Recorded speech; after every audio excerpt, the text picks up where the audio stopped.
Penyanderaan pilot Susi Air, Philip Mark Mertens oleh kelompok kriminal bersenjata Papua hampir genap 1 bulan lamanya.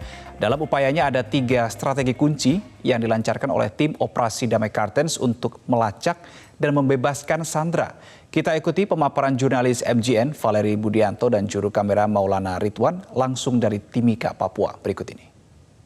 Sudah sebulan sejak disandera, pilot Susi Air belum kunjung ditemukan. Satgas Operasi Damai Kartens terus berupaya untuk mencari tahu keberadaan dari kelompok kriminal bersenjata yang menyandera pilot karena menjadi prioritas utama agar pilot Susi Air Philip Mark Mertens dapat dibebaskan dalam keadaan selamat.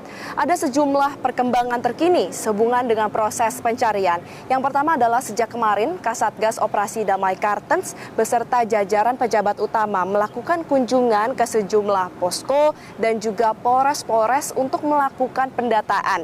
Misalnya apakah terdapat alat bukti baru yang menunjukkan ada alat-alat propaganda yang dimiliki oleh KKB dan apakah ada pihak KKB maupun simpatisan KKB yang berhasil ditahan di pihak kepolisian. Tujuan dari pendataan ini adalah agar dapat membuat terang bagaimana pergerakan dari KKB dan juga mengetahui secara pasti titik penyanderaan dari pilot Susi Air. Kemudian sejak kemarin juga beredar kabar bahwa pimpinan KKB Egyanus Kogoya sudah kembali ke Kabupaten Duga.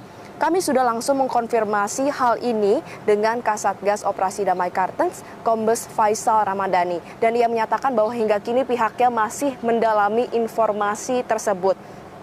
Kemudian juga kita ketahui bersama bahwa sejak awal pimpinan KKB ini meminta uang dan senjata sebagai imbalan dibebaskannya pilot Susi Air. Meski demikian, Satgas Damai Kartens menegaskan pihaknya tidak akan melakukan hal tersebut karena justru jika senjata diberikan kepada KKB dikhawatirkan dapat digunakan untuk menembak aparat maupun meneror masyarakat. Dan untuk perkembangan yang terakhir adalah pihak Satgas Kartens mengaku menerima informasi bahwa pihak KKB menolak untuk melakukan negosiasi. Merespons hal tersebut, pihak Satgas Kartens menegaskan bahwa ia tidak akan menanggapi hal tersebut karena upaya negosiasi merupakan langkah utama dan satu-satunya yang akan dilakukan untuk membebaskan pilot Susi Air. Sejauh ini sudah ada 3 upaya penyelamatan yang dilakukan oleh tim gabungan TNI Polri dan juga Satgas yang tergabung dalam Operasi Damai Kartens untuk menyelamatkan pilot Susi Air. Yang pertama adalah pendekatan persuasif.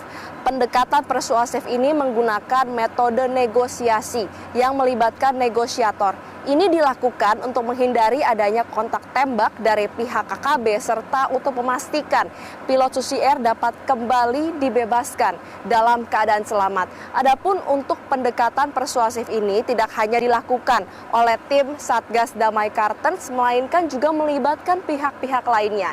Yang pertama adalah melibatkan tokoh adat, lalu juga melibatkan tokoh agama, serta pimpinan lainnya yang duduk dalam jajaran pemerintahan.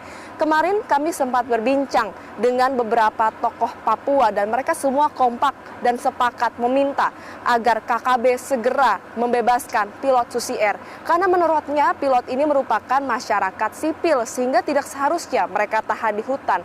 Kemudian mereka juga mengingatkan mengenai adanya prinsip peri kemanusiaan yang berarti pilot Susi Air ini memiliki hak untuk bertahan hidup, memiliki hak untuk hidup secara aman dan tidak berada di bawah tekanan. Kemudian untuk poin kedua adalah upaya perluasan titik pencarian. Awalnya titik pencarian hanya dilakukan di satu tempat yaitu di Kabupaten Duga. Namun kini bertambah menjadi 2. Di Kabupaten Duga dan juga di Kabupaten Lanijaya. Alasan dipilihnya Kabupaten Lanijaya ini karena dari hasil pencarian selama hampir sebulan ditemukan sejumlah bukti dan juga fakta-fakta yang menunjukkan bahwa pilot Susi Air dan juga KKB sempat berada di Kabupaten Lanijaya. Ada beberapa peristiwa yang mendukung hal tersebut. Yang pertama adalah peristiwa penembakan terhadap anak berusia 8 tahun, di mana berdasarkan keterangan dari saksi mata, ia melihat langsung bahwa anak tersebut ditembak oleh Egyanus Kogoya yang merupakan pimpinan KKB itu sendiri. Dan juga ada beberapa alat bukti yang mendukung hal tersebut, yaitu ditemukannya 3 senapan laras panjang di TKP pembunuhan anak tersebut.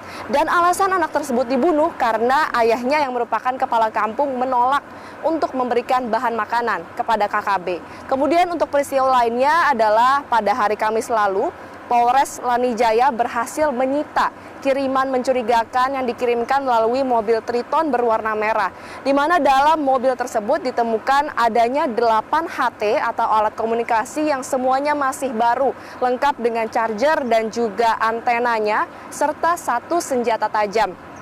Dan berdasarkan dari keterangan penumpang dan juga pengemudi, totalnya ada 7. Salah satu penumpang ini mengaku dirinya dititipkan paket-paket tersebut dari seorang yang tidak ia kenal di Wamena, diduga merupakan simpatisan KKB, untuk diantarkan paketnya ke distrik Kuyawage yang berlokasi di Kabupaten Lanijaya. Kemudian untuk poin ketiga adalah pengerahan tim jalur darat dan juga tim jalur udara untuk dalam operasi pembebasan pilot Susi Air. Tim jalur darat ini berguna untuk memantau pergerakan secara berjalan kaki, sehingga untuk memantau bagaimana posisi dan juga perpindahan dari KKB dan juga pilot Susi Air. Sedangkan tim jalur udara ini akan memantau seluruh pergerakan lewat jalur udara. Lantas sampai kapan upaya ini akan dilakukan dan apa saja langkah ke depannya agar pilot dapat segera diselamatkan? Kami sudah berbincang dengan pihak Satgas Damai Kartens dan dinyatakan bahwa tidak menutup kemungkinan ke depannya akan ada perluasan pencarian baik itu ke arah utara maupun ke arah selatan. Kemudian juga akan ada penguatan tim di wilayah ataupun kabupaten yang diduga menjadi tempat tinggal dari KKB yang menyandera pilot Susi Air. Kemudian juga yang terakhir adalah upaya negosiasi akan terus dilakukan. Tidak ada batas waktu karena lebih daripada sekadar operasi penyelamatan. Yang menjadi prioritas adalah agar pilot Susi Air dapat dibebaskan dalam keadaan hidup dan selamat. Dari Papua, Valery Budianto, Maulana Ridwan, Media Group Network.